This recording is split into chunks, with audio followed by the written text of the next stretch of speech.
রাতের অন্ধকারে পুড়ে ছাই হলো ইলেকট্রিক ও দর্জির দোকান। আরামবাগের কেশবপুর ভীমতলা এলাকার ঘটনা। রাত 2টো নাগাদ আগুন লাগে বলে জানা গেছে। খবর পেয়ে তড়িঘড়ি ঘটনাস্থলে ছুটে আসেন মলয়পুর ক্যাম্পের পুলিশ ইনচার্জ সুদীপ্ত পাল। দর্জি দোকানের মালিক ইসমাইল মোল্লা জানান, এখানে আমি দীর্ঘ 40 বছর ধরে দোকান চালাচ্ছি।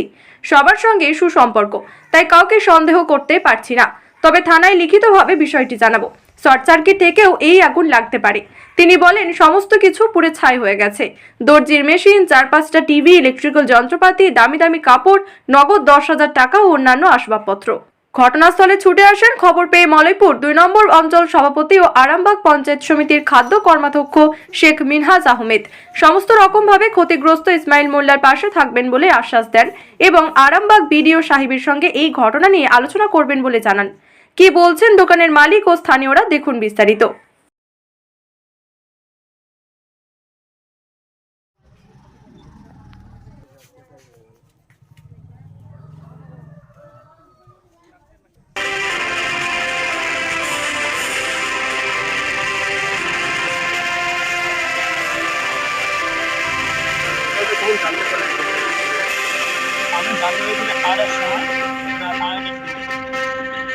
হিরণ যে আমাকে খবর দিল যে তোমাদের দোকানে আগুন লেগে গেছে। এসে দেখি দাউ দাউ করে সব জ্বলছে, কোনো উপায় নেই। আর ভীম ক্লাবে এখানে ছাত্র লোকেরা ছিল ভীম ভীম ক্লাবে, সবাই এসে আগুন নিভাচ্ছে। চারদিকে জল, মোটর চালিয়েছে। এদিকে না, ফায়ার ব্রিগেডকে খবর দেওয়া হয়নি। দুদিকে মোটর চালিয়ে দিয়েছিল। ভীমতলা একটা মোটর ছিল, ওটা চালিয়ে দিয়েছে। আর এই সন্ধ্যা আলাদা একটা মোটর ছিল, ওটা মোটর চালিয়ে, দুটো মোটর চালিয়ে দিয়ে জল নিভাচ্ছিল। সম্ভব হয়নি নিবানোর সম্ভাবনা হয়নি। নিবে সব পুড়ে শেষ। আমার রিপেয়ারিংয়ের কাজ করা হয় তো, ইলেকট্রনিক্সে। কি পুড়েছে? ইলেকট্রনিক্সে আমার ক্যাশ ছিল 10,000 টাকা, টাকাটা পুরো পুড়ে গেছে। আর স্পেয়ার পার্টস ছিল প্রায় 2-2.5 লাখ টাকার স্পেয়ার পার্টস হবে। আর লোকেদের টিভি ছিল, 4টি টিভি ছিল, টিভিগুলো সব পুড়ে গেছে।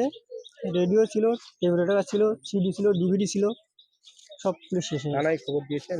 না, এখনো থানায় খবর দেওয়া হয়েছে, এখনো আসেনি। থানায় খবর দেওয়া হয়ে গেছে। কি নাম আপনার? আমার নাম মুজিবুর রহমান। কোন জায়গায় হয়েছে? কেশবপুর ভীমতলায়, আরামবাগ থানা। আরামবাগ থানা হয়েছে ঘটনা কি পড়লো আর কি? ঘটনাটা কি হয়েছে বোঝা খুব মুশকিল, আর কিভাবে পড়লো সেটাও বলে উঠতে পারছি না। আমাদের কাছে যখন খবর যায়, আমাদের বাচ্চাগুলো সব এখানে অনুষ্ঠান দেখছিল। রাত্রি 1টার সময় আমি এলাম, এসে বাচ্চাগুলোকে নিয়ে গেলাম। নিয়ে যাওয়ার পরে যখন 2:30টা বাজছে, তখন খবর গেল বাড়িতে যে এরকম দোকানে নাকি আগুন লেগে গেছে। আমরা তড়িঘড়ি করে ছুটে এলাম। কালকে সারা রাত ধরে এই ভীম ক্লাবের প্রত্যেকটা ছেলে সব জল ঢেলে মানে উদ্ধার করার অনেক চেষ্টা করলো, কিন্তু কিছুতেই কিছু হলো না। সবই দেখতে পাচ্ছেন, সব পুরো ছাই হয়ে গেছে। আমার কাকা হয়, প্রতিবন্ধী লোক। ক্ষতি কতটা হয়েছে? ক্ষতি অনেকটাই হয়েছে, সেটা তো আন্দাজ করা যাচ্ছে না, কেন অনেকগুলো টিভি ছিল, লোক রিপেয়ারিং করতে দিয়েছিল। এটা আমার জামাইবাবু ইলেকট্রিকের কাজ করতো। ওই এক সাইডে টেলারিংয়ের আমার কাকা কাজ করতো, আর জামাইবাবু এক সাইডে ইলেকট্রিকের কাজ করতো। ওনার সব যারা টিভি ফিভি সারাতে দিয়ে গেছে, বা অনেক নতুন মালপত্র অনেক তোলা ছিল, সেগুলো সব ধূলিসাৎ হয়ে গেছে। খুবই মানে এতে আছি আমরা। সন্দেহ করছেন? না, সন্দেহ এখানে কাকে করব বলুন? এখানে তো সন্দেহ করার কিছু নেই। হয়তো কি থেকে কি হয়েছে কেউ তো দেখেনি, সেরকম তো কিছু আমরা জানতেও পারিনি, এবং সন্দেহ কাকে করব? আপনার নাম? আমার নাম জাহির মোল্লা, এটা আমার জামাইবাবু। বলছি, আপনার দোকান পুড়লো কিভাবে? কি হয়েছে ঘটনাটা? ঘটনাটা ছিল, এখানে একটা অনুষ্ঠান হচ্ছিল, ভীম মেলা হচ্ছে। এখানে লোক রাত যাতায়াত করছে, আর করছে। ঠিক 2:30টার সময়তে আমার বাড়িতে খবর যায় যে তোমার দোকান হয়ে গেছে, আগুন লেগে গেছে, তুমি তাড়াতাড়ি এসো। এসে দেখি একদম মানে তখন পুড়ে ছাই হয়ে গেছে। রাত 2:30টা? হ্যাঁ, হ্যাঁ। এবার কিভাবে হয়েছে এখন আমি ঠিক বুঝতে পারছি নি। এখন মানে আগুন লেগে হয়েছে কি কারেন্টের সার্কিট হয়েছে, তারপরে এখানে ওই যেটা বললাম, ওই এখন কিভাবে কি হয়েছে এখন আমি বুঝতে পারছি না। তো কেউ পুড়িয়ে দিয়েছে বা এরকম কোনো সন্দেহ? না, না, না, না, না, পুড়িয়ে দেবার সন্দেহটা আমি করছি না। তো কেন, আমার সঙ্গে কারুর নাই। আমি এইখানে 50 বছর ধরতে গেলে দোকান আছি। আমাকে সবাই ভালোবাসে, আমাকেও সবাই ভালোবাসে, আমার সেটা সন্দেহ হয়নি। তবে কিভাবে কি হলো সেটা আমার মাথায় আসছে না। শর্ট সার্কিট থেকে হয়েছে বলে? হ্যাঁ, হ্যাঁ, হ্যাঁ, ওইরকমটাই মনে হচ্ছে। যে আমি যে বলবো যে আমার ওপর কেউ ভেতরে কি ছিল? অনেক জামা কাপড় ছিল, আমার দুটো মেশিন ছিল, তারপরে কারেন্টের যাবতীয় জিনিস, 5-6টা টিভি ছিল, তারপরে আরো কারেন্টের সব মালপত্র সব অনেক ছিল। কিসের দোকান আপনার? আমার চেরালিং দোকান ছিল, আর আমার জামাই একদিকে কাজ করতো ওই কারেন্টের কাজ, সব ফাঁকা ফাঁকা এইসব মানে সারাসুরি, তারপরে কারেন্টের টিভি সারতো, রেডিও, এইসব ইলেকট্রনিক কাজ সব করতো আর কি। কোন জায়গায় দোকানটা আপনার? এই তো কেশবপুর ভীমতলা, কি নাম আপনার? ইসমাইল মোল্লা। কতদিনের দোকান এটা?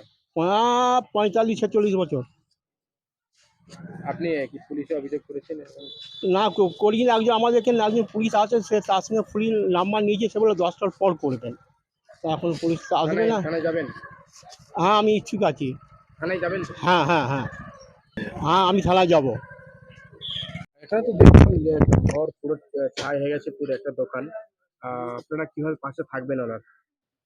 আমরা খবর পাওয়া মাত্রই আমরা এসেছি, এসে দেখলাম সত্যিকারের ঘরটা একদম মানে পুড়ে ছাই হয়ে গেছে এবং ভেতরে অনেক দামি দামি কাপড় চোপড়, মেশিনারি সব জিনিসপত্র ছিল, ওগুলো সব পুড়ে গেছে।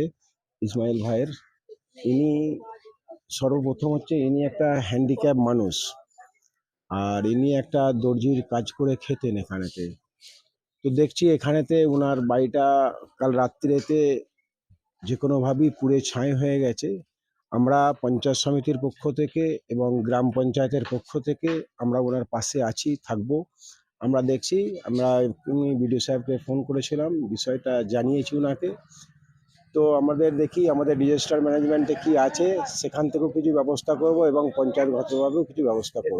দেখলেন মানে কেমন ভাবে কতটা ক্ষতি হয়েছে? এ তো একদম কিছুই নাই, দেখছি পুরো পুড়ে ছাই হয়ে গেছে। এতে মানে ক্ষতি যা ছিল পুরোটাই হয়েছে আর কি। কি ঠিক নাম আছে, আপনার? আমার নাম শেখ মিনহাজ আহমেদ, আরামবাগ পঞ্চায়েত সমিতির খাদ্য সরবরাহ দপ্তরে কর্মদক্ষ।